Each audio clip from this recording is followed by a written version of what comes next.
going down. And we're here at REPTICON. You know what's going on, baby. Now, my favorite tables to look at are ones like this, ones that actually have a mix of all species. Colubrids, pythons, lizards. These are some of my favorite tables. Look at these things. Whew. Satanic crab. We got a Quincy monitor. Argus, Savannah. Look at these little crazy monitors right here. These right here are the Kimberly Rock monitors. Those guys are insane. Here we got some mystery lizards. I don't know, very curious, very personality looking loving lizards right here. All right, moving on. Tyler Nolan, where you at? We got the hog noses, baby. Come and get some. Come get you a morph. Hog noses are super cool. A lot of people don't know they're actually mildly venomous. So if those hog noses were to chew on your finger, you could actually end up with a swollen thumb, swollen hand, swollen finger, something like that. Now, if you guys look at these reptile shows, the majority of the animals are boas and ball pythons. Right here, you'll see a tokay gecko. Now, if you guys watch my videos, you'll see we catch a ton of these guys out in the wild. Now we're getting into the higher end ball pythons, the pied morphs, some of the recessive stuff, double recessive stuff. Pied is actually one of my favorite combinations when it comes to ball pythons, as well as highway morphs. Now, I used to keep both. Unfortunately, I did sell all my pythons. We're working on getting venomous, but hey, that's just the way it goes. Sungalow boas. Boas are super awesome to keep and breed. They get a lot bigger than ball pythons, and they have live birth. So you don't have to worry about incubating all these boa eggs. It's just, boom, babies right in the enclosure, ready to go. Right here we got some emerald tree boas, and we have some Amazon tree boas. Now, back in the day, Amazon tree boas, I swear, they used to be 25, 50 bucks. Now they are hundreds of dollars. Now, it's crazy to see some of these animals go up in price, and some animals will actually go down in price over the years, depending on import and export laws. Right here is a beautiful highway. Absolutely stunning. Here's my buddy Craig's table, Gold Coast Reptile. This guy is a stage 5 hustler. This guy can hustle any man, any woman on earth. But no, in all actuality, Craig has some awesome stuff. So if you guys do want a good snake, some awesome ball pythons, hit up Gold Coast Reptile. Check out this champagne ball python he has. Absolutely beautiful. This will probably be your best bet.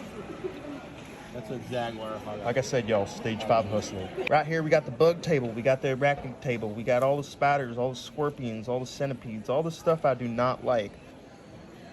Chances are, if you have one of these animals in your house, I don't trust you, especially that centipede right there. I do not trust you if you have one of those in your bedroom. Now, moving on. What else do we got on this table? We got some spiders. We got some scorpions. Now, I also don't trust you if you have a spider in your house. Sorry, but it's not the way I roll. You couldn't pay me enough to keep a spider. Could you imagine if someone knocked this table over? I'd be the first guy out of this expo.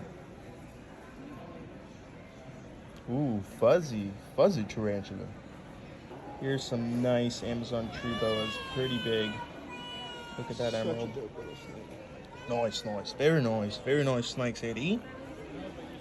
Now, out of all the reptile expos I've been to, the last one was the largest. The West Palm Beach Expo was the largest. Now, this Broward County Expo was the smallest I have ever been to. Looky here, we have a butterfly agama. Now, these are a newly introduced species to Florida, and they're actually establishing a pretty well population down south in Miami. It's a name I can't read. I don't know what that says. It must be scientific. Too scientific for me.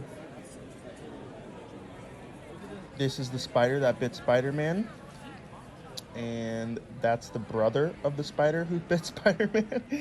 These spiders are weird, dude. I remember looking at these guys in person. I go, whoa. I would throw that on somebody if I didn't like them.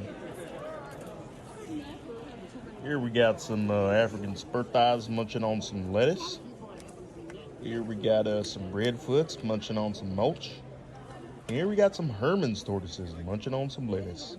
Very beautiful. Magnificent.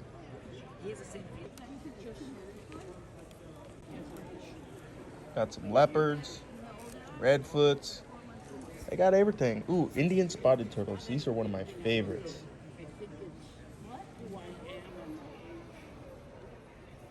And you guys see they got this mesh over top, so that way people don't stick their hands in there, try to steal a turtle, try to throw some food in there, just to stop the public from harassing the animals. Look at this. The green dragon.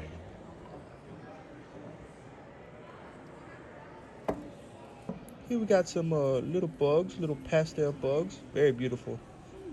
It's hard to look at these bugs and not want to touch them. I'm not going to lie. The color on them is just so... love it.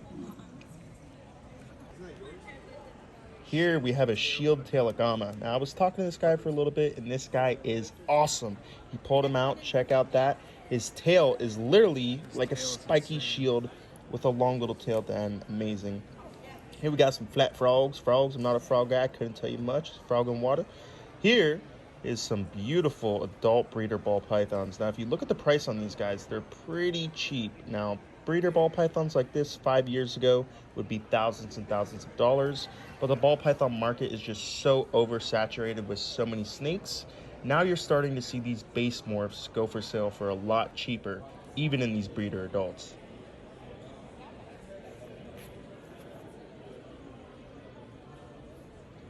We got ball python, ball python, ball python. Ball pythons everywhere, man.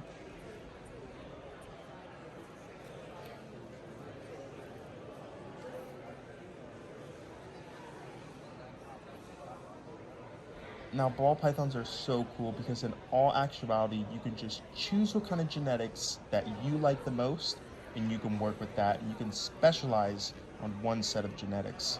So within the ball python industry, there's many other industries. So you'll have the champagne ball python breeders, you'll have the orange dream ball python breeders, you'll have the pied ball python breeders.